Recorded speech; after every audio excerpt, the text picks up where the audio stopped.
Is faith blind? Or can you have religious faith that's well justified and based on evidence? Tim Barnett seems to think so, but we all know how completely off the mark he often is.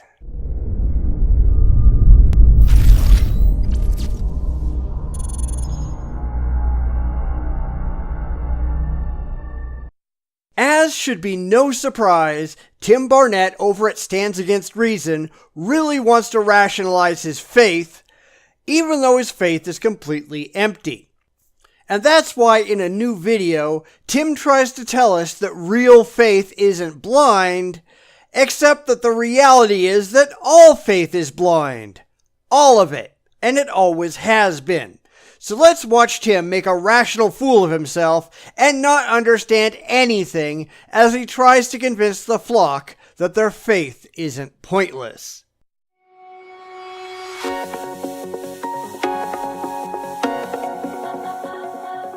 What is faith? Faith is the lie that you tell yourself so that you can believe things for which you have no good reason to take seriously in the first place. And I know you're not going to like that, or you wouldn't if you ever saw anyone disagreeing with you, but that's the fact of the matter. Or, if you want to go with the dictionary definition, faith is strong belief in God or in the doctrines of a religion based on spiritual apprehension rather than proof. And that's pretty much the same thing in nicer terms. But let's see his spin on this, okay? Well, over time, words have a tendency of changing their meanings. In fact, some words have come to mean the exact opposite of what they used to mean. Two things here. First, echo much, and this is something that I've noticed about quite a few Stands to Reason videos, where it sounds like they're next door to a construction site, or they've got no idea how to use the recording equipment. I don't know what that means, it's just an observation. But secondly, yes, words do change meaning over time, specifically as we learn more, which is why faith really isn't respected much outside of the religious community anymore. And that's a good thing. Consider the word awful. A century ago, it literally meant to be full of awe. Testifying to an awful sunset would have been communicating reverence for the event. But I'm sure none of the husbands listening to me right now woke up this morning, turned to their wives, and said, "Honey, you look awful today." No, that's a bad idea. That's because you haven't looked at the etymology of the word. Awful, indeed, did mean inspiring awe back when it first started being used around 1000 CE. However, over time, the word awesome, first recorded in 1598, took over that meaning, and awful became what we know it as today, causing dread, terrible, dreadful, appalling. Now, you might not like that, but that doesn't change the fact that this is what words mean today, any more than trying to use awful by its old definition today would not be understood, and you'd probably be looked at as a fool. Well, why? Today, the word almost exclusively is used to describe something that's extremely unpleasant or distasteful. So ironically, the term awful has come to mean the opposite of what it used to mean. That's how language evolves. Now, you might not like how it evolves, but you can't pretend that it hasn't, and you can't pretend that you can just use words the way that they used to be used and expect to be understood today. But something tells me that's exactly what he's going to try to do. Let's watch. I think the same is true of the word faith.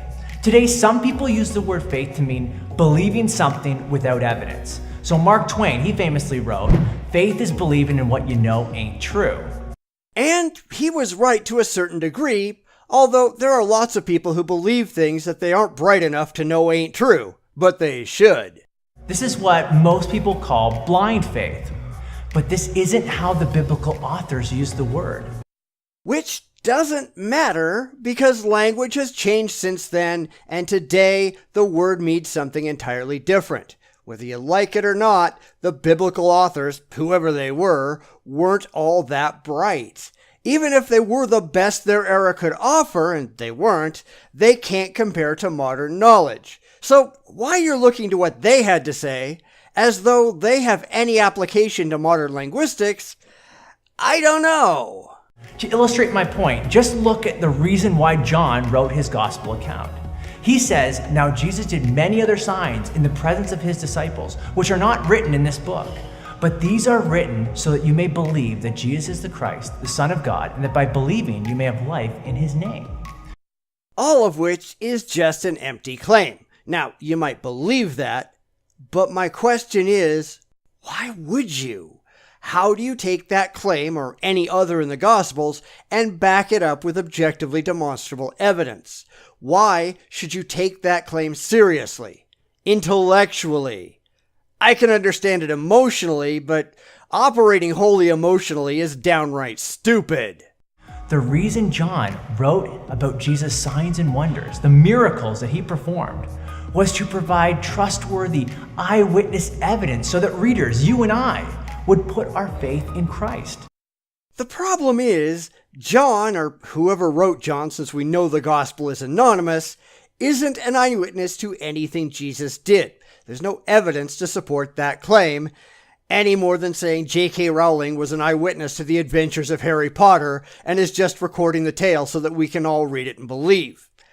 There's a difference between wanting something to be true and having good reason to think that it is. The religious do not fall into the latter camp. Does that sound like John didn't care about evidence? Does John believe in blind faith? Absolutely not. You don't even know who wrote John. You haven't done any of the research necessary to come to these conclusions rationally. You just want to believe it because it makes you feel really, really good to do so. And that isn't something that anyone ought to respect. I don't care how good believing in Santa Claus makes you feel as an adult. Hopefully rationally adult, you ought to know better and not do it. And the religious, unfortunately, haven't learned this lesson about their imaginary friends. The mere existence of John's gospel demonstrates that John thought faith and evidence work together. Which doesn't mean that they do. This is, as should be no surprise, just a giant appeal to authority, an authority that is totally unknown and untestable in the first place. This is just a rationalization because Tim here values feels over reals. He's trying to convince the choir to sing even louder while entirely ignoring the people outside of their religious safe space that are telling them that everything they believe is wrong. More specifically, the Gospel according to John was written so that people would read it and put their faith in Christ. Here's an illustration I use to explain biblical faith. Imagine you're standing at the edge of Niagara Falls, and while you're watching this magnificent waterfall, you notice there's a tightrope walker named Charles Blondin. And he's walking from one side to the other, pushing a wheelbarrow full of rocks. You're mesmerized by his amazing ability, and you keep watching him do it over and over again. And he sees you, walks over, and asks, "Do you have faith that I could do it again?" You reply, "Of course, I have faith you could do it again. I've seen you do it all day." Which means that you don't need faith because you have well-reasoned and well-evidenced knowledge that not only can it be done, but that this particular gentleman can do it. Now that doesn't mean that on the next attempt, he might not slip and fall off the rope. You're not saying that you know that he can do it again, only that you have good reason to think that it can be done. But none of that is the case with religious faith, because it's all based on stories that can't be intellectually justified and claims that violate all objective knowledge that we have. So while Blondin, who was a real person by the way, actually did walk a tightrope across Niagara Falls with lots of direct eyewitnesses, pictures, interviews, etc., you got none of that for Jesus. You don't even know who wrote the accounts. And then he dumps the rocks out and he says, "Okay, climb in the wheelbarrow." Do you get it? It's not mere intellectual assent. You believe based on evidence, and stepping into the wheelbarrow is active trust. You'd be a real idiot to get in the wheelbarrow though, because now he's asking you to believe that he can do something that you haven't seen. Walk a tightrope with an unpredictable and potentially moving load.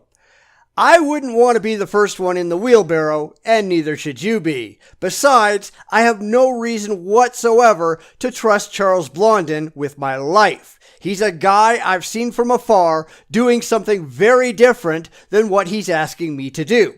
So bad analogy, Tim. Very bad analogy. So biblical faith is putting your trust in something based on evidence. You don't know what evidence is, Tim. You haven't the slightest idea.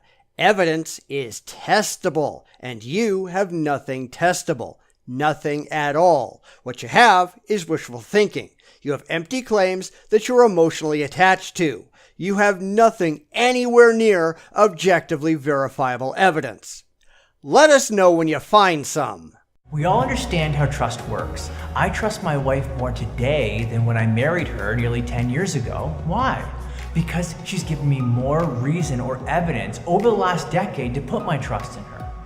And how is that equivalent to the Bible, which hasn't substantively changed in 2,000 years?